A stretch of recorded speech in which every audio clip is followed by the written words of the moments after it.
Hello, everyone. I'm Dr. Ngazia ZK, and welcome to another episode of More Than Medicine. Today, I am super excited to be joined by Dr. Helen Margellos-Anast, President of Sinai Urban Health Institute, affectionately known as SUHI. SUHI is a leader in health equity research here in Chicago. Helen is a social epidemiologist and health interventionist. She has dedicated her career to addressing health inequities in partnership with communities. Helen has led pivotal studies on racial and ethnic health disparities and is making a significant impact in the field. She has just completed her doctorate of public health and leadership at the University of Illinois at Chicago. Helen, congratulations on that, and thank you for being here. Thank you, Dr. ZK, and thank you for having me.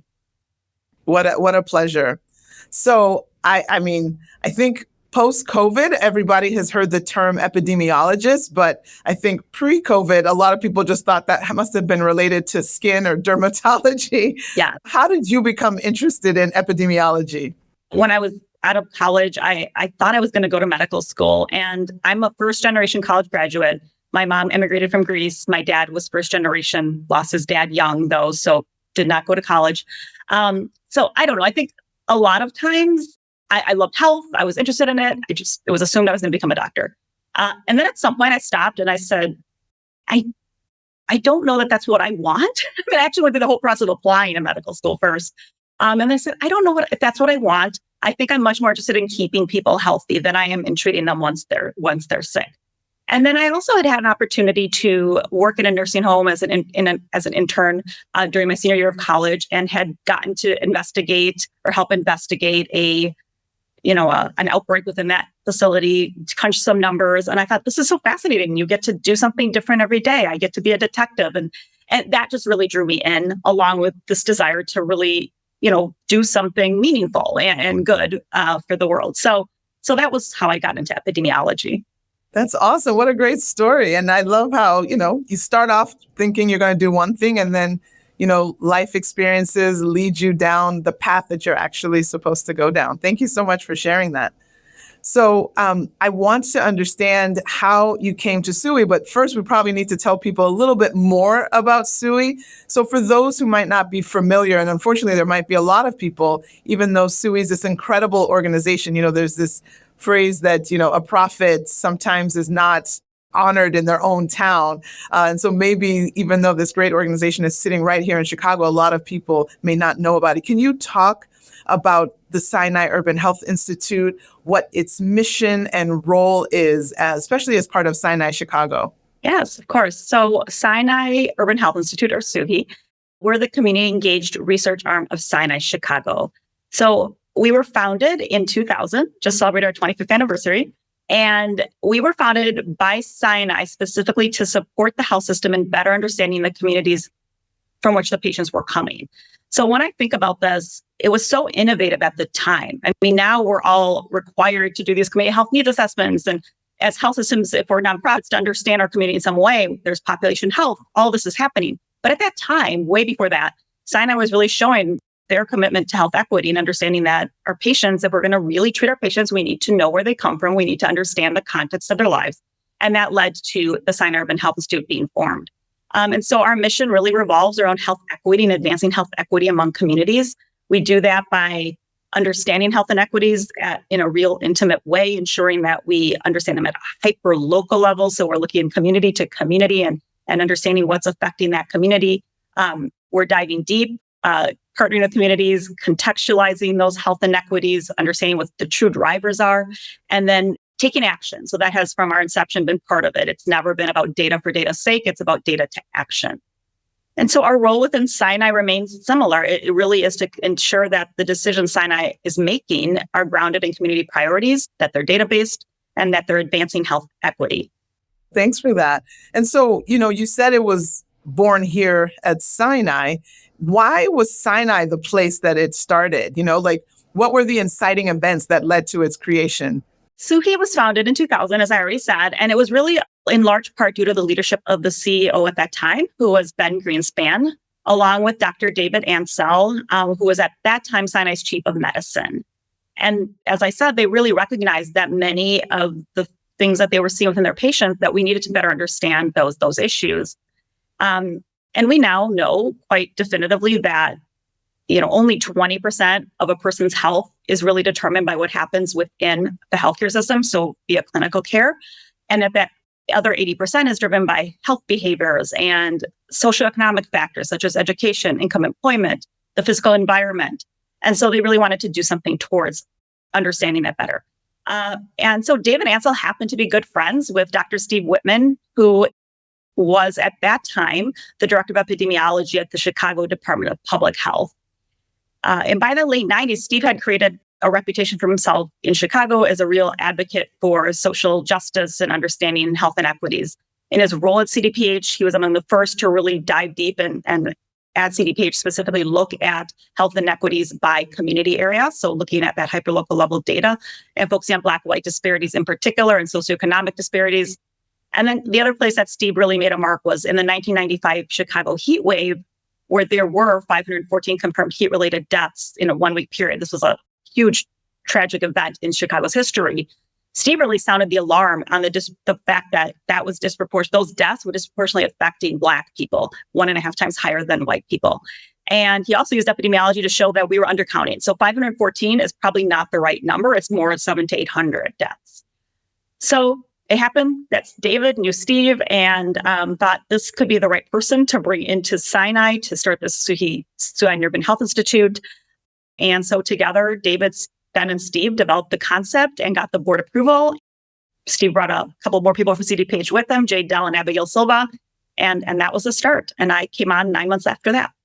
That is an incredible story. And really, when we think about, what they were doing 25 years, I mean, this is commonplace now. Like everybody is steeped in this work and thinks in these ways, but 25 years ago, they were absolutely on the cutting edge. So, and just even the story about the heat wave and, that was, like a smaller version of COVID, right? In terms of having the vulnerable communities being disproportionately impacted, as we know should be expected, and being able to signal that alarm and how we have to work specifically on those communities that are most in need, really ahead of their times. And for you to have been a part of this work from the very beginning, like you are part of this trailblazing team. So thank you for all of that.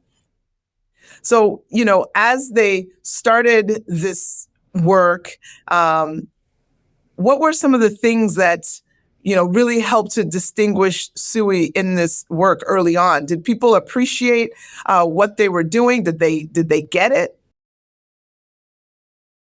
Not immediately. I mean, I think there were people who, of course, were already buying into it and understood it and were passionate. And there's others that were part of this movement, but not the majority of people, right? So a lot of what was happening in those early days was raising awareness of the fact that there are health disparities and they impact certain communities to a larger extent. And it's important to understand the drivers. And Steve was talking about racism as one of the drivers, the driver of health disparities. Again, long before most people were even willing to say that word. I mean, I remember when I first started with SUHI, and I grew up in Minnesota, very homogeneous sort of environment. I had not really done a lot of sociology or, I hadn't really studied this either. I really had come more from the science background. And so for me too, like when the word racism would come up, I didn't understand it the way I understand it now. And people think about interpersonal, racism. They don't think about the structural factors. And Steve got all that. He knew that we needed to, yes, there's an interpersonal part as well. There's a lot of that we still need to work on. But we also need to think about like the systems and how the systems are being impacted and have been impacted by these policies that have favored one group and disfavored other populations over time. So it was a lot of using data, telling stories, and partner with communities so we could tell the right story and take action in the right ways. Again, thank you so much. And, fortunately, some of the things that he was leading the way on 25 years ago, we're still trying to get that message through. We're still trying to show and prove that, racism really is at the foundation of some of these disparities and that there's a lot of work to be done. So, even though it's 25 years later, and I know a lot of great work has been done, a lot of work is still the same. We're still working at some of those same premises. So has the work evolved? How has the work evolved, if it has? The central mission has stayed the same. The vision has stayed the same. I think the way the work has evolved is that it's in some ways become more formalized. We've really formalized into what we need to do specifically. So focusing on understanding. And initially, when we first started with that understanding health inequities, it was a lot of looking at population level data that was either publicly available or that we could get existing data sources, vital statistics data, and showing that there were these inequities or disparities in mortality rates or birth outcomes.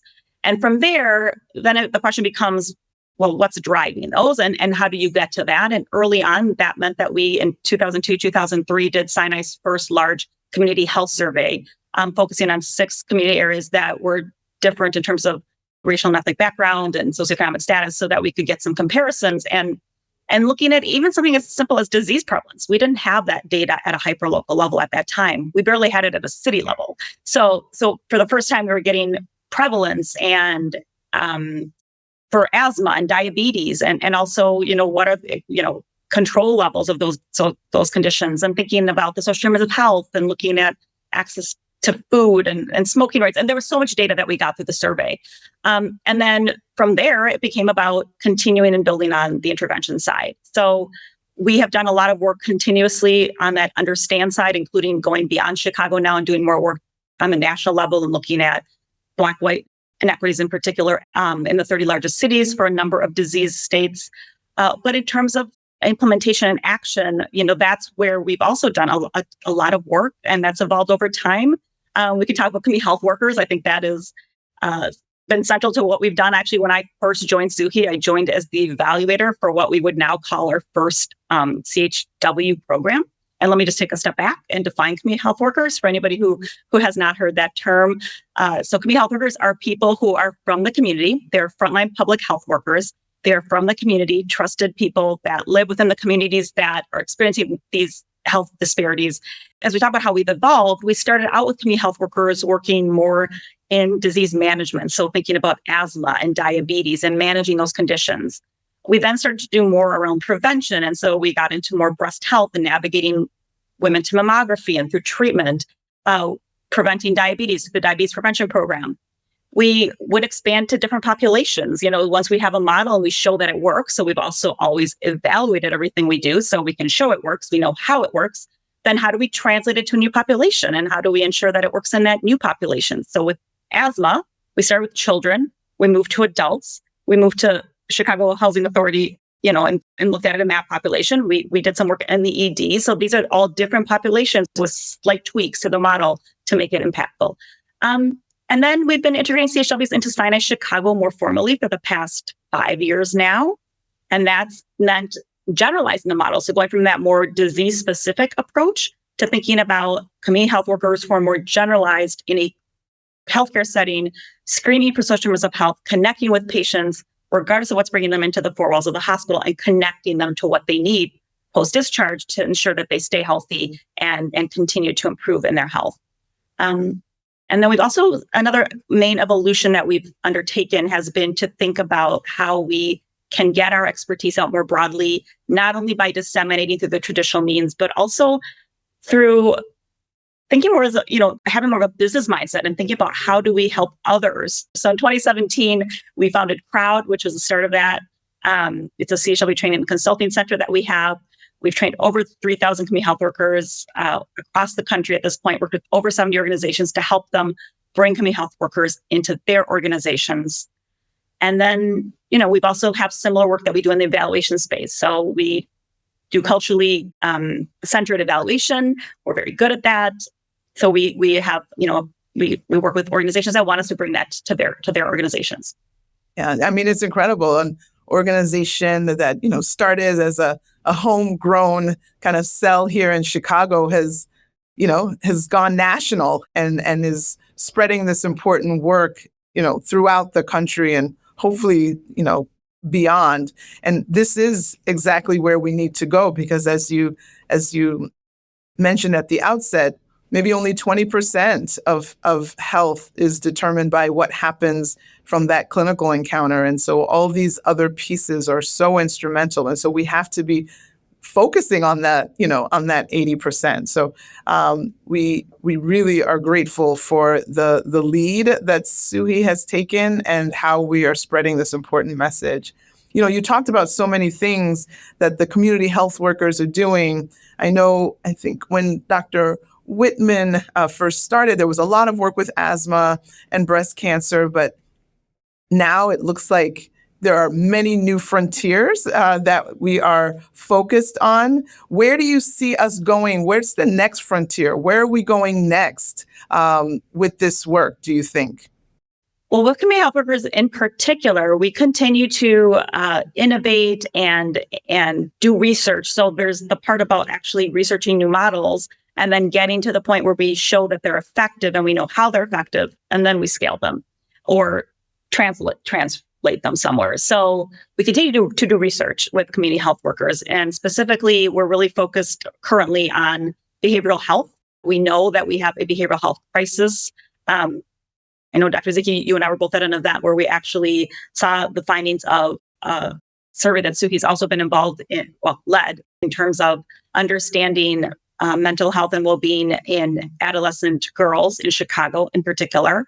And while I think we recognized before that there was likely a crisis overall, we've seen behavioral health challenges exacerbated after the pandemic, and we see the same sort of thing in adolescent girls.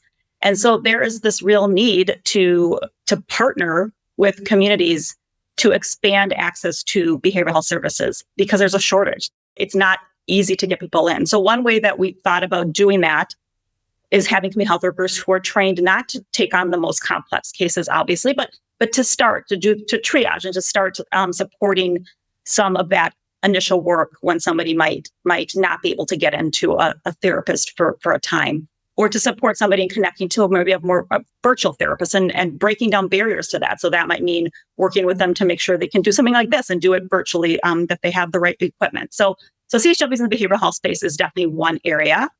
We actually have founded the first apprenticeship program for community health workers within a healthcare system, and this in Illinois.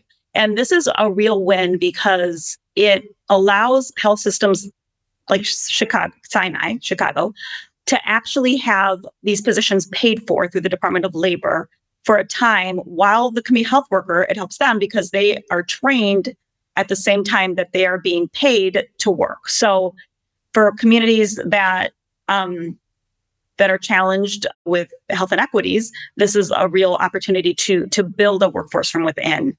And then this whole community-centered model, the other thing that we're doing a lot of is collaborating more. We've always collaborated, but thinking about how we have more cross-sector collaborations that are bringing together partners with different areas of expertise. That's how we're really going to solve the biggest issues that we have. And so one example of that is we have something called the One Londo Community Health Collective that SUHI was funded to facilitate. We have two anchor organizations, one in North Londo, one in South Londo, which are two of our community areas that we work in. And that collective now has over 50 organizations that either have CHWs or want to bring them on. And this includes healthcare systems, it includes community-based organizations, and it includes federally qualified health centers, and then other organizations that are a part of it as well, like schools and others as well. But the intent really is to think about how we most efficiently utilize our resources towards a larger impact. So collectively, if we're all networked and our community health workers are networked, there's a place where my CHW's roles might end, where another CHW might be better versed that's within another organization, and we can quickly connect. We also can more efficiently train because we have the ability to share resources with one another and share our wins and our experiences. And that's had phenomenal success. And so actually that leads us down a very important path in terms of, you're describing these community health workers as just a very integral part of the, broader healthcare team. And sometimes they're working directly in clinical spaces. Sometimes they're in community. But obviously they don't have a way to actually, get reimbursed by insurance. Tell us about what SUHI is doing to help see if we can move that needle. Yeah, so there's a few things we are doing. So first of all, there is legislation that's been passed in Illinois that opens the door for reimbursement by Medicaid for CHWs. That legislation, I think it passed in 2021 or 2022. I can't remember exactly the year, but essentially there's a certification process that needs to be in place before that can happen. So SUHI has been at the table supporting how we develop the right certification process, making sure that we are being sensitive to the needs of our community health workers, like what they actually need and how they can actually become trained and best be assessed. Because I think generally we think assessment, we need to assess and make sure somebody's competent, we're going to give them a test. Well, that doesn't work for everybody, and it certainly doesn't necessarily work for our community health workers. So having more ways for experiential learning, learning from one another, and then ensuring that we are assessing competency by really observing what they're doing in the field and thinking about field observation and other things like that. So that's one piece. The other piece is that we are involved in actually putting together the training that is going to be used by the state to train the CHWs in their core competencies. So we're doing that work. And we are also supporting bringing together communities of practice that will allow for continued learning among those that are trained as community health workers. Beyond that, there's other ways to reimburse CHWs that we also have been really on the forefront of. So one way would be, as we do have more population health priorities, payers are more likely to actually engage community health workers as our health systems as part of that. So SUHI actually, again, I think we were way ahead of the game on this. In 2011 is when we first started working with some payers, Medicaid MCOs, around asthma specifically, and working with their members, having our CHWs implement our proven program with their members who have asthma.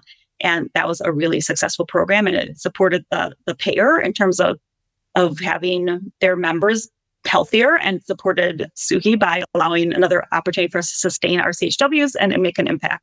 So a lot of ground has been covered, and there's still ground that we're hoping to absolutely break ground on. So really excited for what the future holds. As we wrap up this wonderful time together, what is your vision for the future of SUHI? So I moved into the president role in May of 2020, which clearly was a pretty interesting time to take on a leadership position. And SUHI was already very much established at that time as a leader in the health equity space. So suddenly, with COVID, with all the things that were happening, people were now recognizing that health inequities were a thing, like something we've been talking about for years, right? So that was happening, and people were seeking out that expertise that we have. Then we have all this expertise with community health workers, and trusted messengers were recognized as vital to supporting the communities that we were seeing were more impacted by worse outcomes in all the things that they needed to get better outcomes. So our expertise with community health workers was very much a priority. And so we grew really quickly. So between 2020 and 2022, we doubled in size, doubled in budget.